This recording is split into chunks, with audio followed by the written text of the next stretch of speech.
en que los médicos, por ejemplo, los investigadores, los científicos, los que tratan de resolver problemas de infecundidad, de infertilidad humana, piensan que tienen que obrar con mucho cuidado porque están tratando con vida humana desde el primer momento de la concepción. Con lo cual no se les va a ocurrir hacer cosas como, por ejemplo, descarte de embriones, congelamiento de embriones, mueren unos porcentajes, 20%, 30%, antes era el 50%, hemos bajado un 30%, después vamos a bajar un 10%, van muriendo cada vez menos, vamos matando menos seres humanos, habría que decir. Pero un médico que reconoce que en un ser humano hay algo especial que no es cosa, que dentro de un momento me referiré a eso, trabaja como científico de un modo distinto, como médico actúa de un modo distinto. Si es un político, un diputado, un senador, un presidente de república, que tiene en su inteligencia clara esta luz de lo que es un ser humano, no se le ocurre promover leyes, aprobar leyes en las cuales alegremente se dispone de vidas humanas, a veces disimulándolas. ¿Han visto la hipocresía de los poderosos? Durante unos años se hablaba descaradamente de aborto. Todavía la Organización Mundial de la Salud tiene en algunos documentos, que yo tengo en mi poder, por supuesto, esto, ¿no? Aborto seguro. Y uno dice, ¿aborto seguro para quién? ¿Será para la madre? Porque para el bebito seguro no es nada, lo matan. O sea, aborto seguro. Fíjense, este es un documento que se llama Progress in Human Reproduction Research, que es un trabajo que se publica conjuntamente por el Banco Mundial y la Organización Mundial de la Salud. Y este ejemplar que yo tengo en mis manos, de 1999, es un número especial sobre un simposio internacional que organizaron el Banco Mundial y la Organización Mundial de la Salud sobre el tema investigación y desarrollo de anticonceptivos para el año 2000 y más adelante, en México, en la capital federal. Bueno, entre otras cosas, insisten mucho. Dicen, los reunidos también destacaron la necesidad de lograr que las mujeres tengan acceso al aborto sin riesgo. Evidentemente, al aborto sin riesgo para el poderoso, que en este momento es la mujer, la poderosa, la que está diciendo, yo mato, tengo un problema que lo arreglo matando, ¿verdad? Porque para el inocente, ¿quién? No, o sea, existen los poderosos. En cambio, un político no se le ocurre pasar leyes. A los que intervienen en la vida política y social no se les ocurre pensar que hay que legislar, hacer reuniones, simposios, para ver cómo se puede resolver un problema matando. A los periodistas, a los artistas, a los que escriben letras de música, de canciones, si tienen a Dios presente y esta visión de que el hombre viviente es una gloria, manifestación de Dios, y que además tenemos un destino eterno, ni se le ocurre manipularlo como si fuera cosa, de modo que hablan con respeto de las personas. Hay una ecología humana. Por cierto, hay un autor argentino, que es que por ahí en alguno de estos libros de acá está, el padre Fernando Míguez ha escrito un libro muy rico, muy profundo, sobre el tema de la concepción de cultura en las enseñanzas de Juan Pablo II. Realmente vale la pena ese libro. Así como otro que ha escrito el presbítero Juan Claudio Zanauja, hace poco hizo la presentación de su libro, titulado El Gran Desafío, ¿no? La cultura de la vida contra la cultura de la muerte. ¿Qué son estos grandes temas de la encíclica, ¿no? Que gracias a Dios se hace una buena reflexión. Dije que además había traído un artículo de diario. Está firmado, conocidísimo por todos, por Mariano Grondona, en un artículo de La Nación, publicado el 9 de abril de 1995, que hace una síntesis muy idónea, muy apta, muy bien hecha de la encíclica, y en uno de los subtítulos que pone La cultura de la muerte dice así: lo que más alarma al Papa no es tanto la práctica del aborto, la eutanasia y la manipulación de embriones, cuanto el hecho de que ellos sean aprobados por la comunidad científica y por vastos sectores de la sociedad. Como ven, ha captado, es la cultura. Cuando un crimen se comete y el criminal lo reconoce como tal, al menos no agrega al pecado la herejía. Pero la aprobación en conciencia del aborto, la eutanasia y la manipulación de embriones, al ser admitida por la civilización actual, muestra en ella algo aún más grave que las acciones condenables. Muestra una confusión en la conciencia. Qué bien resumido está. Realmente lo ha resumido fantásticamente. Dice, lo que el Papa ataca en suma es la escala de valores, la cultura del mundo actual. Hasta acá, fantástico. Pero miren la tristeza que luego me ha dado este artículo, cuando al terminar relativiza la postura del Papa y dice que está exagerando, sugiere que está exagerando porque hace una pregunta. Dice, al enfrentar por su parte el Papa a la cultura de la muerte propia de la ciudad moderna, que culmina en el aborto o la eutanasia, y a la cultura de la vida, que deriva de Dios y de Cristo, y cuya divulgación es la misión esencial de la Iglesia, no absolutiza Juan Pablo II el bien y el mal como principios opuestos e irreconciliables en la historia. De un lado está el bien de Dios, del otro el mal que el hombre aceptó de Adán y Caín, bajo la instigación del demonio, cuya envidia, dice el Papa, está en el origen de todos los pecados y atrocidades. Y luego añade el autor, esto se acerca al maniqueísmo, un principio del bien y un principio del mal, etc. Reabre Juan Pablo II el abismo de San Agustín que pretendió cerrar Santo Tomás.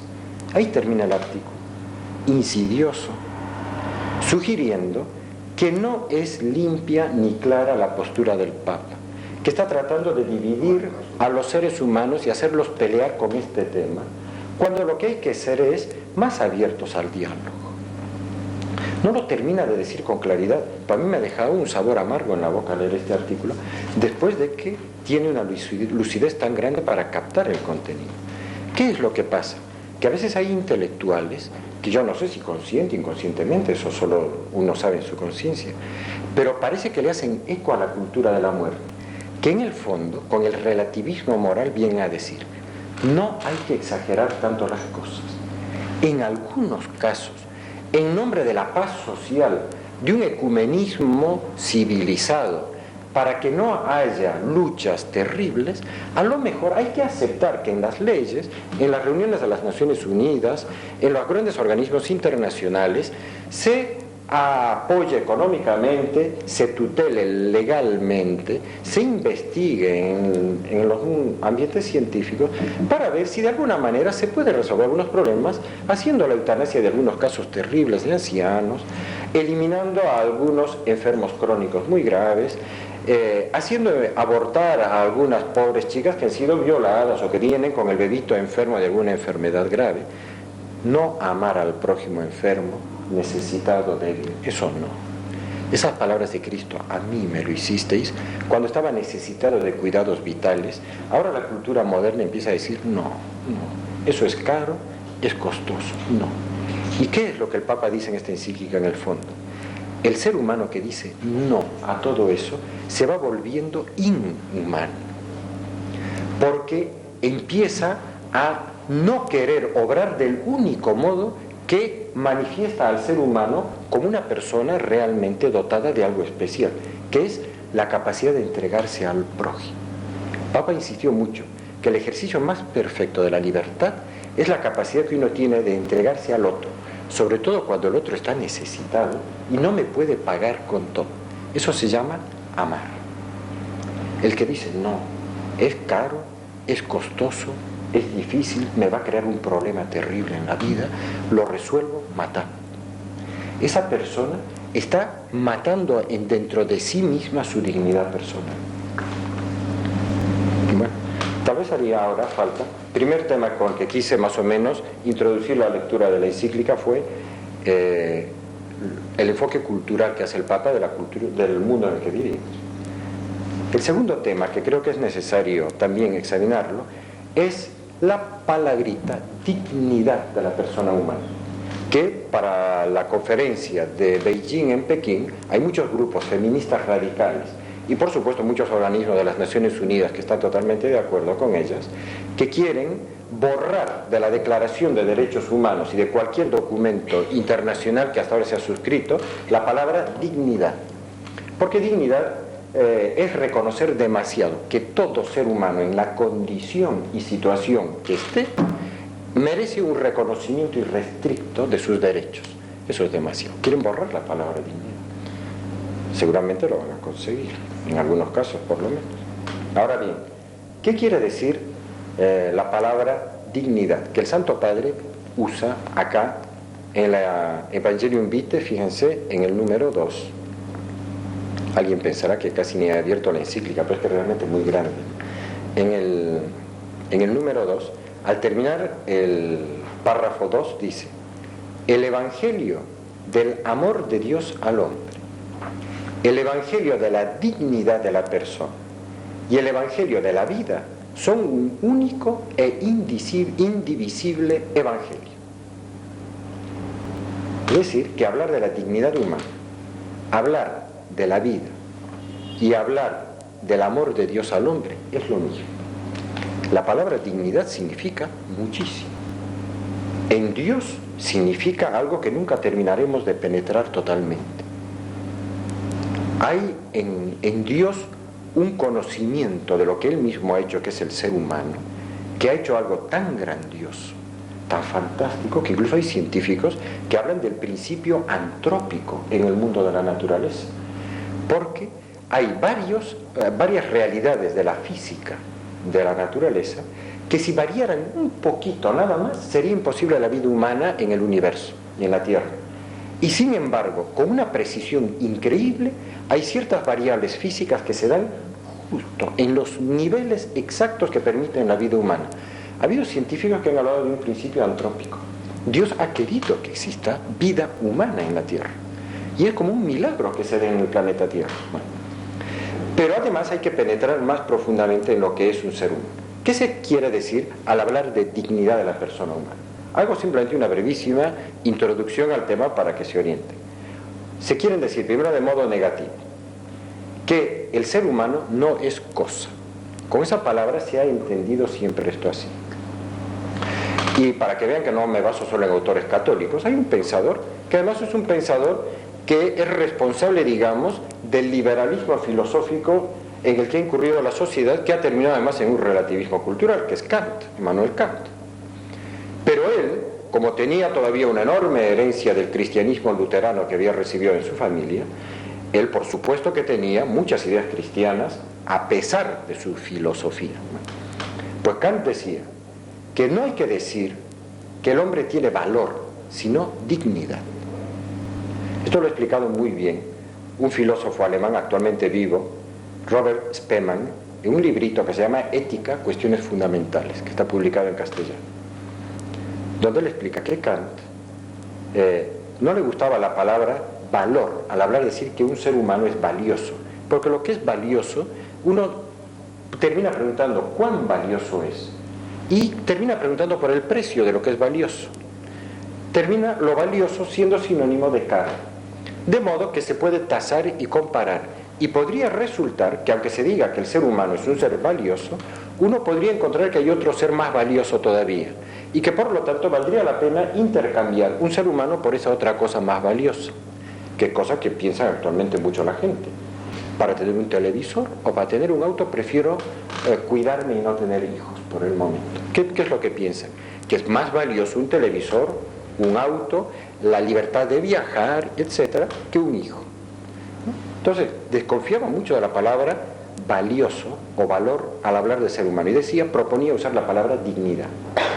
Porque decía, por la palabra dignidad no solo entendemos que el ser humano no es cosa, que puedo usar y abusar, sino que además, cuando se dice que el ser humano tiene dignidad, es que no lo puedo usar como medio para conseguir otra cosa. El ser humano, decía Kant, es un fin en sí mismo.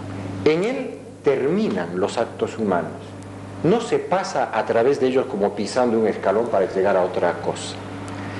La palabra dignidad, por lo tanto, protege también esta visión o esta concepción del ser humano como un ser dotado de una finalidad en sí mismo y no ser usado como un puro instrumento. Pero además también significa la palabra dignidad que el ser humano no es parte de otra cosa, de modo que el conjunto sería lo que realmente es valioso y el hombre tendría solo en parte valor porque sería una parte del conjunto. No, el ser humano no es parte del Estado, ni siquiera es parte de su familia natural de sangre. Por ejemplo, una mamá, aunque a veces hay mamás que tienen esa mentalidad, pueden decirle a la hija o al hijo: nena, acá en esta casa haces lo que te decimos y nada más que lo que te decimos, y ni se te ocurra venir con otras cosas, porque acá haces lo que se te manda. Esas personas, en el fondo de lo que están diciendo es, nena, vos no tenés una dignidad personal, autónoma, en absoluto. Sos parte de esta familia y todo tu valor consiste en ser una parte, no sos un todo. Pero eso es muy ofensivo para el ser humano. Hay regímenes políticos que le han dicho, por ejemplo, el nacionalsocialismo, el marxismo, todo estatismo que hay por ahí, también en las sociedades llamadas del welfare state, del bienestar, es el Estado el que es el valioso, la sociedad políticamente organizada. El individuo aislado no tiene valor, es parte. Bueno, pues la palabra dignidad, recuerda, el ser humano no es parte de nada. Es un todo acabado ante Dios y ante los demás seres humanos. Puede decir yo a otro yo, que son igualmente yos, personas. Y además, hay otro, por si acaso, ¿no? La palabra dignidad también significa que un ser humano no es sustituible por otro. Si yo este reloj, que tengo un reloj Casio que me costó 12 pesos, me sirve muy bien. Los fabricantes han hecho una cosa fantástica. Pero si un día me lo roban, se me cae y se rompe, yo voy al mismo lugar donde compré y digo, ¿no tienen un Casio de 12 pesos que les quede? Y me dicen, sí, padre, pago 12 pesos y me llevo. Lo sustituí. ¿Tengo que llorar, lamentarme por el otro? Bueno, si me lo rompió detrás, por el gasto, digamos, ¿no? Pero es perfectamente reemplazable. Totalmente. Es sustituible. Una cosa se puede sustituir por otra, cuando es puramente material, excepto en algunas cosas que ya veremos. En cambio, un ser humano no es sustituible. La genética moderna ahora lo ha demostrado. Incluso en los rasgos materiales, esa cantidad innumerable de millones de moléculas que van a formar el DNN, en cada ser humano tiene como su marca individual distinta, que en nosotros está plasmado en nuestras huellas digitales. Eso que se sabe, que no hay dos huellas digitales iguales. Estamos individualizados de un modo increíble hasta en lo material, ¿verdad? Porque un ser humano no es sustituible por otro. Por eso hay un gran filósofo, tomista, pensador muy bueno en Barcelona, Eudaldo Forment, de la Escuela Atomista de Barcelona, que dice, ¿por qué los seres humanos, explica muy bien, ¿no?, apreciamos una obra de arte?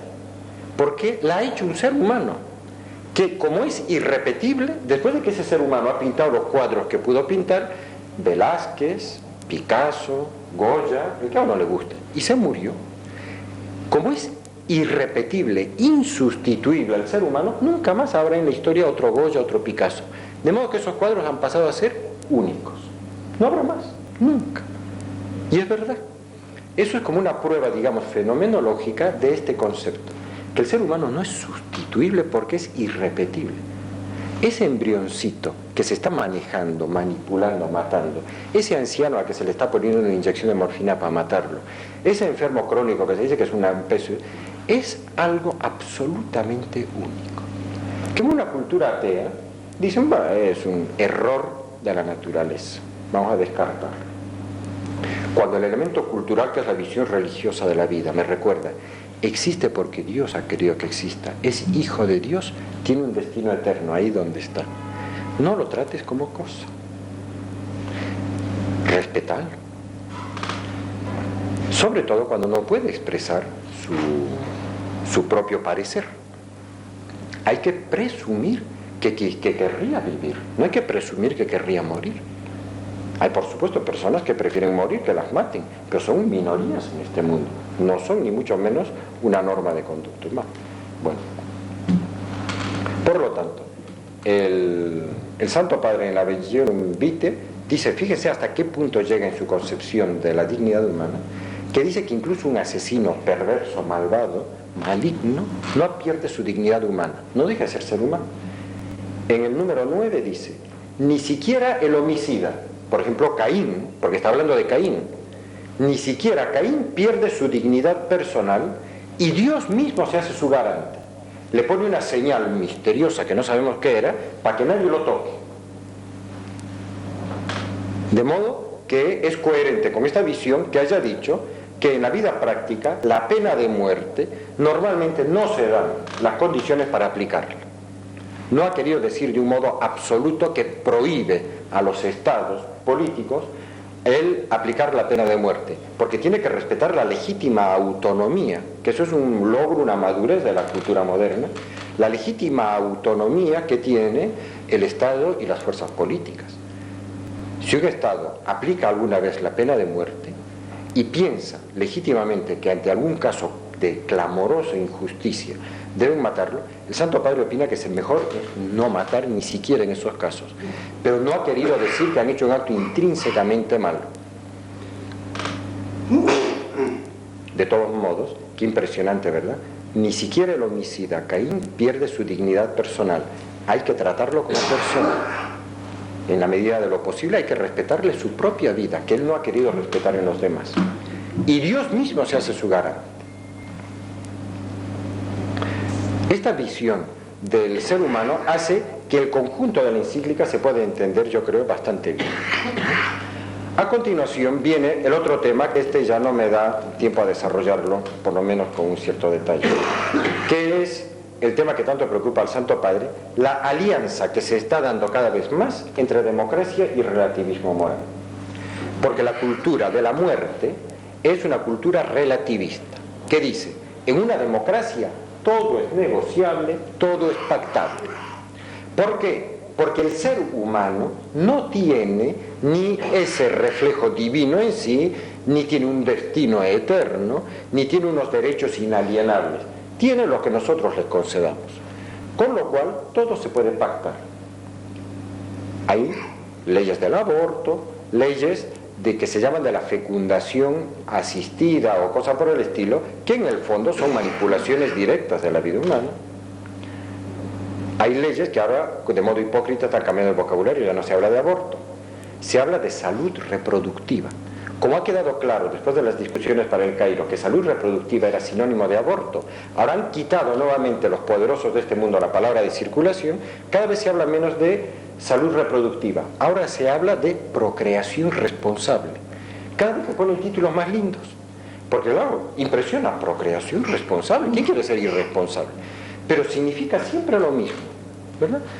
Ahora, se está produciendo una alianza entre la democracia formal, que es el gobierno de los que han adquirido el poder en ese momento, están legitimados por el voto de la mayoría, pero aliados con un relativismo moral que dicen que en el trato al ser humano todo se puede hacer, todo se puede negociar, todo se puede pactar. Cualquier tipo de leyes se pueden aprobar si el poder del momento lo justifica. El Papa dice, eso es totalitarismo. ¿Cómo se puede poner un límite al Estado totalitario, que es la dictadura de las mayorías con su mentalidad de relativismo moral? Solo con la doctrina de los derechos universales del ser humano.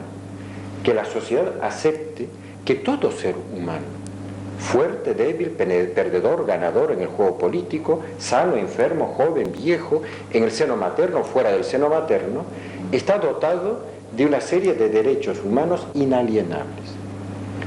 Ahora es preocupante que los organismos de las Naciones Unidas, muchas ONGs, organizaciones no gubernamentales, feministas radicales, están trabajando para que se borre de los documentos internacionales y de las legislaciones nacionales el concepto de derechos universales. Solo habría derechos humanos de diferentes grupos, nada más. Estamos caminando hacia una suerte de cultura totalitaria, en la cual la vida humana es vista como algo manipulable y manejable. Como ven, razón tenía el Papa para levantar la voz, como hizo hace un siglo con la Rerum Novarum, para defender la voz de los que actualmente casi no llega a los oídos de nadie. La vida recién concebida, en peligro, no nacida, la de los enfermos crónicos, la de los accidentados tal vez, que han sufrido un daño muy grave, la de los ancianos a punto de morir, y muchísimas veces la de simplemente inocentes, que son muertos porque alguien está haciendo negocio con la droga, y que hay poderes económicos, políticos, sociales, periodísticos que están metidos en el negocio, pero van muriendo inocentes. O el terrorismo, que va matando inocentes en nombre, no se sabe de qué reivindicaciones. Como ahora hay terroristas que dicen, si uno no entra disparando no lo escuchan, entonces hay que matar unos cuantos para que uno lo escuche. Es el relativismo total, ¿verdad?, del terrorista. Y así, Pero un científico que mata es igual que un terrorista que mata. Piensan que matar es el modo bueno, justo de obrar en esta circunstancia. Estamos cayendo en una cultura que está aceptando el totalitarismo de democracia y relativismo moral. Es el gran peligro que se cierra. Por eso el Papa, en la tercera parte, hasta ahora no lo mencioné, ha querido recordar a todos los políticos que se dicen cristianos y mucho más católicos, que no es posible una doble vida. Decir, no, yo en el interior, en el recinto de mi conciencia, estoy con la cultura de la vida, el respeto irrestricto a todo ser humano en cualquier condición, yo soy creyente, etc. Pero en mi vida pública, como diputado, como senador, como presidente, como ministro de Estado, no tengo más remedio en el juego político de la democracia, pactar, firmar, aprobar, aceptar leyes que son violatorias de los derechos fundamentales del ser humano. De modo que yo separo mi vida privada de mi vida pública. En esta encíclica el Papa dice, de ninguna manera. Es ilegítimo, es complicidad con la cultura de la muerte. Y es preciso resistir incluso hasta el martirio, perder el trabajo, perder el cargo, perder la platita, perder el poder, antes que volverse signatario de una ley que sea agresiva del ser humano. En Europa hace poco hemos tenido ese ejemplo. Dos monarcas les ha tocado encontrarse con el problema. El rey de España ante una ley del aborto que le presentó el Parlamento. Él estaba, digamos, por las leyes de procedimiento, estaba obligado a firmar. En Bélgica ocurrió exactamente lo mismo. El Parlamento belga le presentó al rey Balduino la ley del aborto para que firme. El rey español, en su vida privada tiene sus convicciones, pero en su vida pública sabe que tiene otras, firmó la ley del aborto. ¿Firmó? El de España, perdón. Dije el de Bélgica. No, el de España. Y el de Bélgica